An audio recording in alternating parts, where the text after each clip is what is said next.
కూడి వచ్చిన మీ అందరికీ కూడా ప్రభువైన యేసుక్రీస్తు నామమున నా హృదయపూర్వక వందనాలు తెలియజేస్తున్నాను. కొద్ది నిమిషాలు దేవుని వాక్యాన్ని జ్ఞాపకం చేసుకుని ముగింపులోకి వెళ్దాం. ఈ లోకంలో మరి 700 లేదా 800 కోట్ల ప్రజలు నేటి సమాజంలో అందరూ కూడా బ్రతుకుతున్నారు. మరి నేటి సమాజంలో బ్రతుకుతున్న వీళ్ళందరూ కూడా వారికి ఈ లోకంలో మంచి మాటలు చెప్పేవారు ఎంతోమంది ఉన్నారు. కొంతమంది సైకాలజిస్ట్ అన్నారు, అదేవిధంగా కొంతమంది లైఫ్ కోచర్స్ అన్నారు, కొంతమంది మరి భవిష్యత్తులో ఎలా బ్రతకాలి వాటి గురించి చెప్పే వాళ్ళు ఎంతోమంది ఈ లోకంలో ఉన్నారు. అయినప్పటికీ ఈ లోకంలో మంచి మాటలు చెప్పడానికి ఎంతోమంది ఉన్నప్పటికీ కూడా భవిష్యత్తు ఎరిగిన వారు లేదా మరి భవిష్యత్తులో ఎలా ఉంటే ఇప్పటి నుండే ఎలా ఉండాలి అని చెప్పేవాళ్ళు ఎంతోమంది ఉన్నారు. అయినప్పటికీ ఈ సమాజంలో మనుషుల శ్రేయస్సు కోరి మంచి మార్గంలో నడవడానికి ఈ లోకంలో ఎన్నో సూక్తులు ఉన్నాయి, ఎన్నో మంచి మాటలు ఉన్నాయి. కానీ క్రీస్తు పూర్వమే మానవ సమాజాన్ని గుర్తించి దేవుడు ఎన్నో మంచి మాటలు బైబిల్లో రాయించాడు.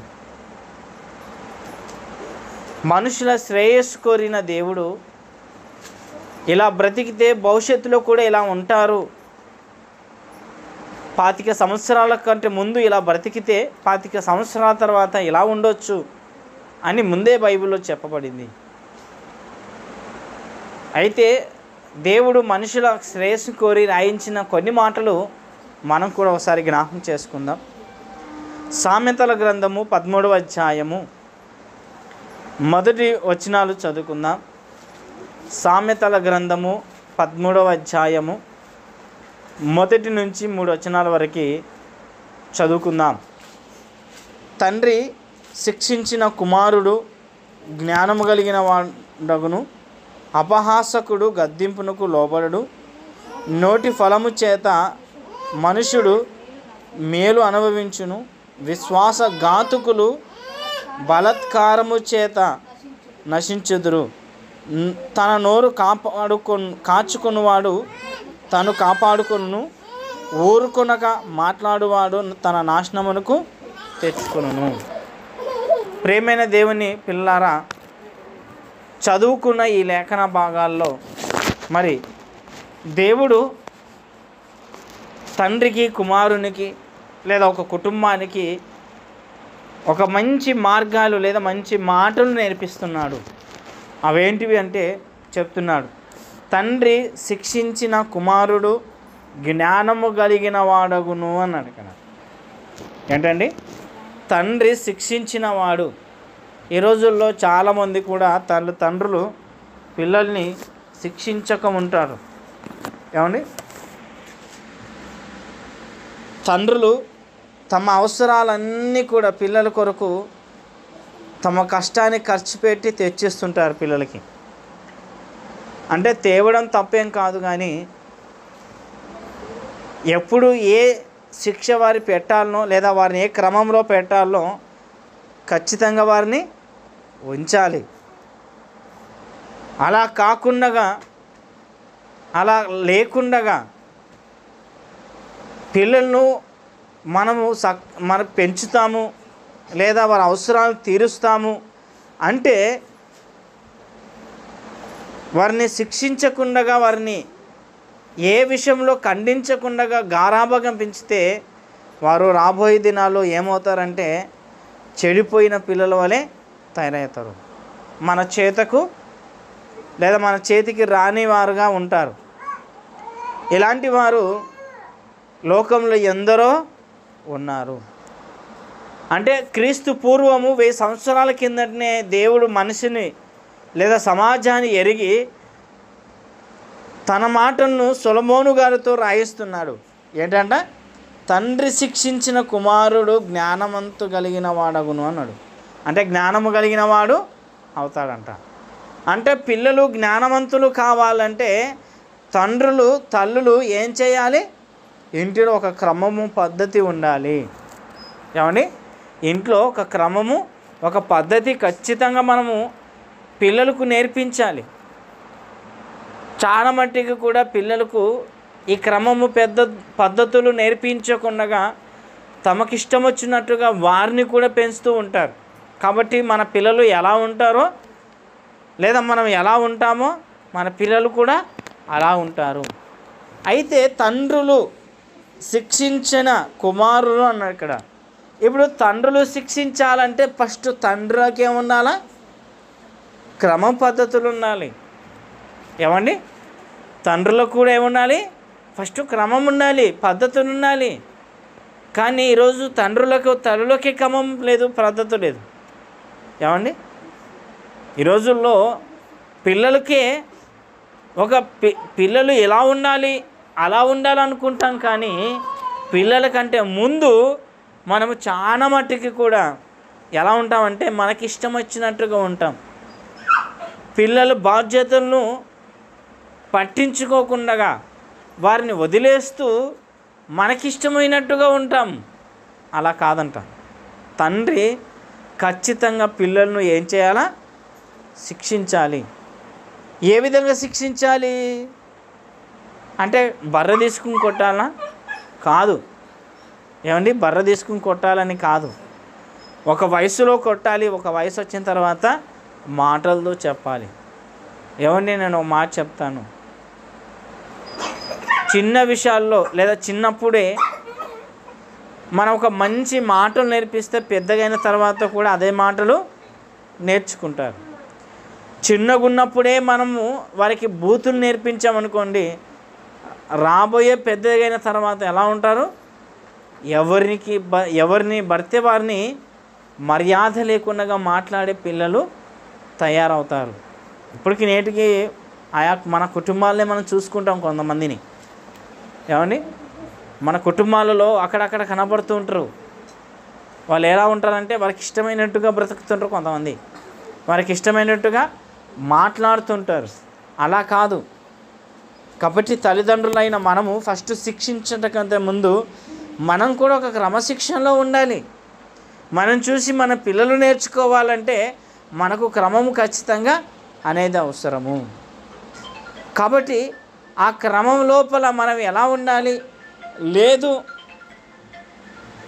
క్రమము లేకుండా మనం జీవిస్తే మన పిల్లలు కూడా ఏమవుతారు? ఇదిగో మనకిష్టం వచ్చినట్టుగా వారిని పెంచామనుకోండి, వారికి ఇష్టం వచ్చినట్టుగా రేపు బ్రతకగలుగుతారు. అంటూ కింద అన్నాడు, అపహాసకుడు గద్దింపునకు లోబడుడు. ఏమంటే తండ్రి శిక్షకు లోబడినవాడు లేదా తండ్రి శిక్షణ కుమారుడు జ్ఞానవంతులు చేయగలిగినవి ఏదైతే తండ్రి ఎప్పుడైతే శిక్షించకుండా వదిలేస్తాడో అప్పుడు పిల్లలు ఏమవుతారంట? అపహాసకులుగా మారుతారు. తండ్రిని కూడా లెక్క చేయరు అప్పుడు. ఏమండి? తండ్రిని కూడా లెక్క చేయరు.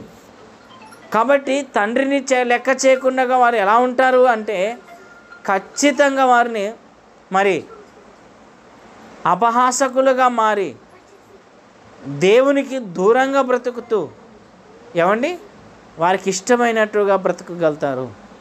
కాబట్టి ఇక్కడ ఏమంటున్నాడు? 2వ వచనం చదువుకుందాం. నోటి ఫలము చేత మనుషుడు మేలును అనుభవించును అన్నాడు ఇక్కడ. ఏమండి? మనం ఎలా మాట్లాడితే అలా మర్యాద ఇచ్చేవాళ్ళు లోకంలో ఉన్నారు. మనం ఎలా మాట్లాడతామో అలాగనే పలకరింపు వాళ్ళు ఉన్నారు.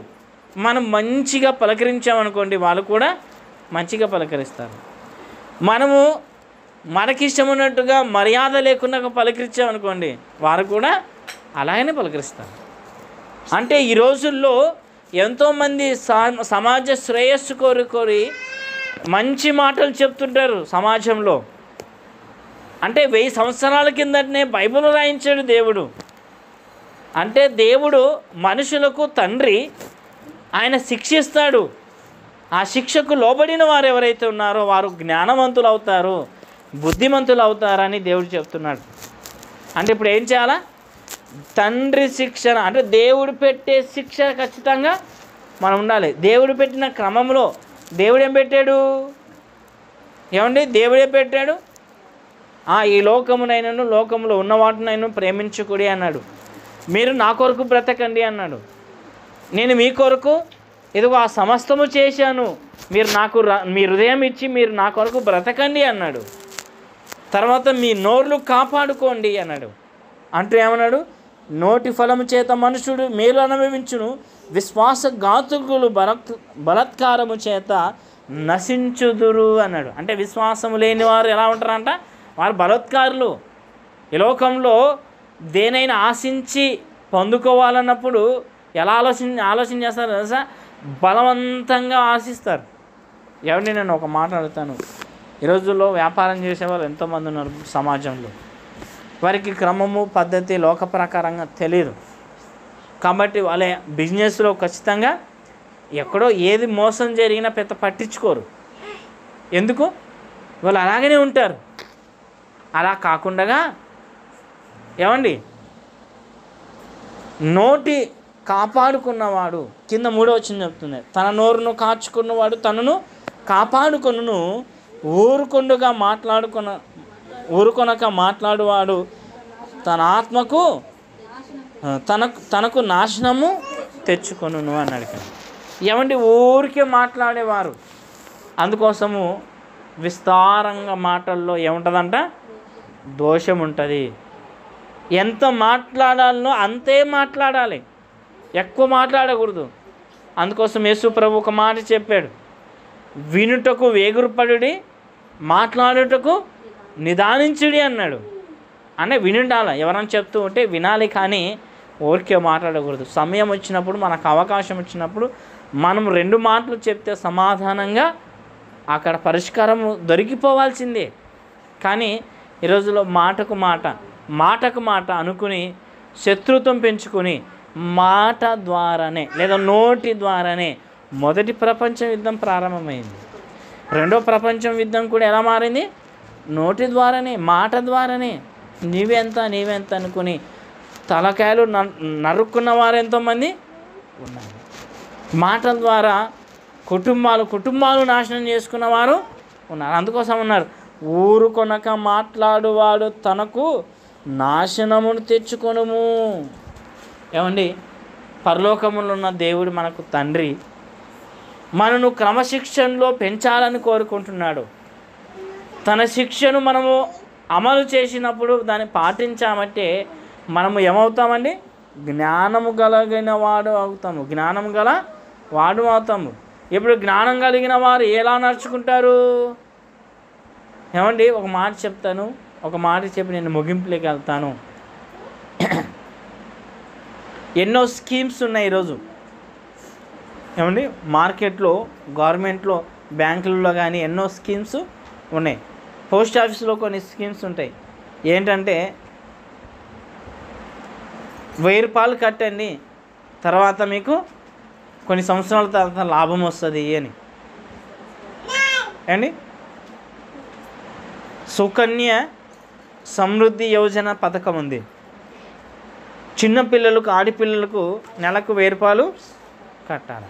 15 సంవత్సరాల వరకు కట్టాలి, 5 సంవత్సరాల వరకు కట్టాలి. వారికి ఎప్పుడు వస్తుంది? వారు 19 సంవత్సరాలు 20 సంవత్సరాలు వచ్చినప్పుడు అందులో లాభం వస్తుంది. మీరు బాగా ఆలోచన చేయండి. ఇప్పుడు నెలకు 1000 రూపాయలు కట్టుకుంటూ 5 సంవత్సరాలు కడితే అలా లాభం వచ్చినప్పుడు మన పిల్లలకు ఇప్పుడే ఒక క్రమము నేర్పించుకుంటూ వస్తే రేపు 10 సంవత్సరాల తర్వాత 20 సంవత్సరాలు వచ్చిన తర్వాత వాళ్ళు ఎలా ఉండగలుగుతారు? క్రమ పద్ధతిలో ఉండగలుగుతారు. అంటే వెంటనే ఏది కూడా చేయలేం. ఈరోజు మరి అక్క వాళ్ళు ఇల్లు కట్టుకుంటున్నారు. ఇల్లు కట్టడానికి వెంటనే అమౌంట్ తీసుకొచ్చి వెంటనే కట్టగలుగుతామా? లేదు. కొన్ని సంవత్సరాల నుండి కుప్పేయాలి. దానికోసం ఒక ఇల్లు కట్టాలన్నా, ఏదైనా తెచ్చుకోవాలన్నా 1 సంవత్సరాల నుండి కొంత కుప్పేసుకుని సమయం వచ్చినప్పుడు దాన్ని ప్రారంభించాలి. ఊరికి తొందరగా ఏది చేయలేం. కాబట్టి దేవునిలో కూడా ఇప్పుడు మనము మంచిగా చూసుకుంటే, లేదా మంచిగా మన కుటుంబానికి క్రమం నేర్పిస్తే రాబోయే 25 ఏళ్ళ కిందట ఎలా ఉండగలుగుతారు? దేవునిలో నమ్మకంగా ఉండగలుగుతారు. కాబట్టి దేవుడు పెట్టిన శిక్ష అంటే ఏంది? క్రమం. అంతే. దేవుడు ఏం పెట్టాడు? క్రమం పెట్టాడు. ఆ క్రమ పద్ధతిలో మనం దేవుని కొరకు బ్రతికితే రాబోయే దినాల్లో దేవుడు మనను పరలోకము ఇవ్వగలుగుతాడు. కాబట్టి ఈ రాత్రి వేళ సమయంలో మనం క్రమ పద్ధతిగా ఉన్నామా? మన పిల్లలు క్రమ పద్ధతిలో ఉన్నారా? ఒకసారి ఆలోచన చేయండి. ఆ క్రమం అంటే ఏందో కాదు, దేవుని యందు భయభక్తులు కలిగి జీవించడమే. పరలోకపు తండ్రి మనను కావాలనుకున్నాడు కాబట్టి క్రమములు పెట్టాడు, ఎన్నో రూల్స్ పెట్టాడు. ఆ రూల్స్ అన్నీ బైబిల్లో రాయించాడు. ఆ బైబిల్ చదివితే మనకు అర్థమవుతుంది. బైబిల్ ప్రకారంగా మనము బ్రతకాలి. అలా బ్రతికితేనే పరలోకం అన్నాడు దేవుడు. అలా బ్రతకకపోతే ఆరనే అగ్నిగుండం ఉంది. ఏమండి, మనము బూతులు మాట్లాడితే మన పిల్లలు కూడా బూతులే మాట్లాడతారు. మనం చెడు పనులు చేశామనుకోండి, మన పిల్లలు కూడా చెడు పనులు చేస్తారు. కాబట్టి ఇప్పుడు ఏం చేయాలా? మనం కాపాడుకోవాలి. అంత అయిపోయిన తర్వాత మన పిల్లలు మన చేతుల నుండి జారిపోయిన తర్వాత అప్పుడు ఒకరితో ఒకరు కలుసుకుని మాట్లాడుకుంటారు. మా పిల్లలు నా మాట వినడం లేదు ఈ రోజుల్లో.